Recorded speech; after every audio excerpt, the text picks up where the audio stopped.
नमस्कार। आज हम बात करने वाले हैं एक ऐसी कमाल की टेक्नोलॉजी के बारे में जो डेयरी इंडस्ट्री को और शायद हमारे खाने के पूरे भविष्य को ही बदलकर रख सकती है। सोचिए, एक ऐसी दुनिया के बारे में जहां दूध के लिए गाय की जरूरत ही ना पड़े। चलिए एक पहेली से शुरू करते हैं। जरा सोचिए, एक आदमी है जिसके पास सिर्फ एक गाय है, लेकिन वो हर रोज मानो सैकड़ों लीटर दूध बेच रहा है। अब ये कैसे मुमकिन हो सकता है? यही सवाल है जो हमें आज की हमारी इस पड़ताल के बिल्कुल सेंटर में ले जाता है। देखिए, ये कोई साइंस फिक्शन की कहानी नहीं है। ये टेक्नोलॉजी असल में मौजूद है और कमाल की बात यह है कि अमेरिका और सिंगापुर जैसी जगहों पर तो इससे बने प्रोडक्ट्स मार्केट में बिक भी रहे हैं। तो चलिए थोड़ा और गहराई में चलते हैं और देखते हैं कि आखिर ये काम कैसे करता है और इसकी ज़रूरत पड़ क्यों रही है। तो सवाल उठता है कि इस नए दूध की ज़रूरत ही क्या है?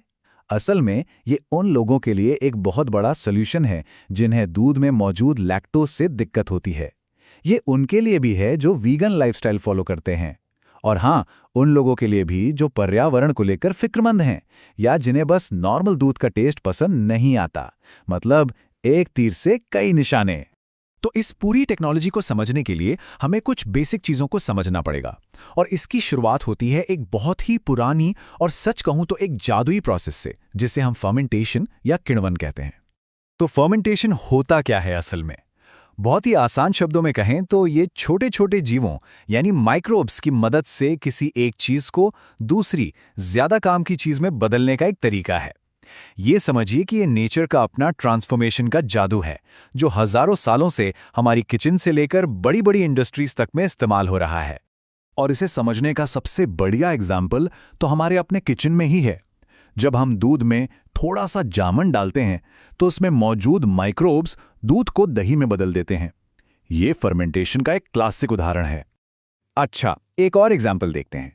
अंगूर के रस में जब यीस्ट मिलाया जाता है तो वही फर्मेंटेशन की प्रक्रिया उसे वाइन में तब्दील कर देती है। यहाँ भी एक छोटा सा जीव एक बहुत बड़ा बदलाव ला रहा है। और आखिर में बेकरी को कैसे भूल सकते हैं? आटे में यीस्ट डालने से ही तो वो फूलता है और सॉफ्ट ब्रेड बनती है। तो इन सब में एक चीज कॉमन है ना, एक छोटा सा हीरो जो ये सारे बड़े बदलाव ला रहा है, और वो है यीस्ट। चलिए अब इस कहानी के असली हीरो यानी यीस्ट से मिलते हैं। ये सिर्फ एक मामूली फंगस नहीं है, बल्कि एक माइक्रोस्कोपिक फैक्ट्री है जिसके अंदर कुछ बहुत ही दिलचस्प मशीनरी चलती रहती है। साइंटिफिक भाषा में इसका नाम है सैक्रोमाइसीस सेरेविसी, पर हम सब इसे बेकर्स यीस्ट के नाम से जानते हैं।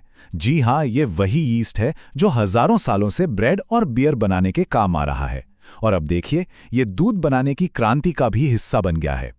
अब ईस्ट के अंदर ना दो तरह का डीएनए होता है। एक तो उसका मेन डीएनए है जो उसके न्यूक्लियस में होता है, और दूसरा होता है एक छोटा गोल सा एक्स्ट्रा डीएनए जिसे प्लाज्मिड कहते हैं। और ये जो प्लाज्मिड है ना, यही है इस पूरी टेक्नोलॉजी की चाबी। क्यों? क्योंकि वैज्ञानिक इसे किसी सॉफ्टवेयर कोड की तरह बड़ी आसानी से एडिट कर सकते हैं।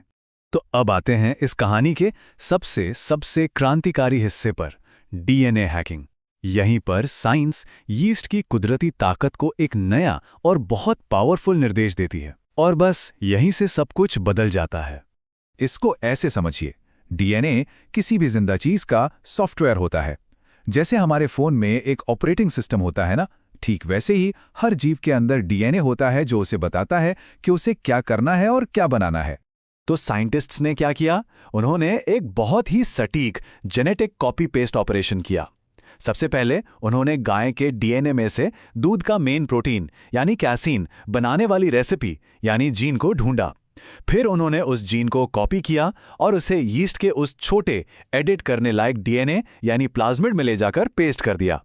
वैसे इस कमाल की प्रोसेस का एक साइंटिफिक नाम भी है, रिकॉम्बिनेंट डीएनए टेक्नोलॉजी। मतलब दो अलग अलग जीवों के डीएनए को मिलाकर एक नया हाइब्रिड डीएनए बनाना, जिसके पास सब दूध का प्रोटीन बनाने जैसे बिल्कुल नए इंस्ट्रक्शंस हैं। तो अब हमारे पास सारी जरूरी चीजें हैं। एक मॉडिफाइड यीस्ट है जिसके पास दूध का प्रोटीन बनाने की रेसिपी आ चुकी है। अब देखते हैं कि इन सबको मिला के फाइनल प्रोडक्ट क्या बनता है। इस पूरी प्रक्रिया को कहते हैं प्रिसिजन फर्मेंटेशन। प्रिसिजन यानी एकदम सटीक, और इसे प्रिसिजन इसलिए कहते हैं क्योंकि हम यीस्ट को ठीक वही चीज बनाने का निर्देश दे रहे हैं जो हमें चाहिए। इस केस में दूध का केसीन प्रोटीन। ये पारंपरिक फर्मेंटेशन से एक बहुत बड़ा कदम आगे है। तो इन दोनों तरह के दूध में आखिर फर्क क्या है? जो प्रोटीन है यानी कैसीन वो मॉलिक्यूलर लेवल पर बिल्कुल सेम है, लेकिन सबसे बड़ा अंतर ये है कि इस नए दूध में लैक्टोज नहीं होता, जिससे लैक्टोज इंटॉलरेंस वाले लोगों को कोई दिक्कत नहीं होती। इसका सोर्स गाय नहीं माइक्रोब्स हैं, और हाँ, पर्यावरण पर इसका असर भी काफ़ी कम होता है। तो हर टेक्नोलॉजी की तरह इसके भी अपने फायदे हैं और कुछ लिमिटेशंस भी। ये लैक्टोज असहिष्णु लोगों के लिए कमाल की चीज़ है और पर्यावरण के लिए भी बेहतर है। लेकिन ध्यान देने वाली बात यह है कि जिन्हें दूध के प्रोटीन से ही एलर्जी है, उनके लिए ये भी सेफ नहीं है। और फिलहाल ये पारंपरिक दूध से थोड़ा महंगा भी है। लेकिन ये टेक्नोलॉजी सिर्फ दूध तक ही सीमित नहीं रहने वाली। इसने तो खाने पीने की दुनिया में संभावनाओं का एक पूरा नया दरवाज़ा खोल दिया है।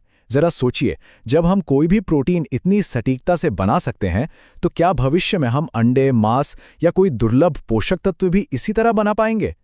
ये एक ऐसा सवाल है जो आने वाले समय में न सिर्फ हमारी खाने की थाली, बल्कि फूड सिक्योरिटी और इस प्लैनेट के भविष्य को भी एक नया आकार दे सकता है।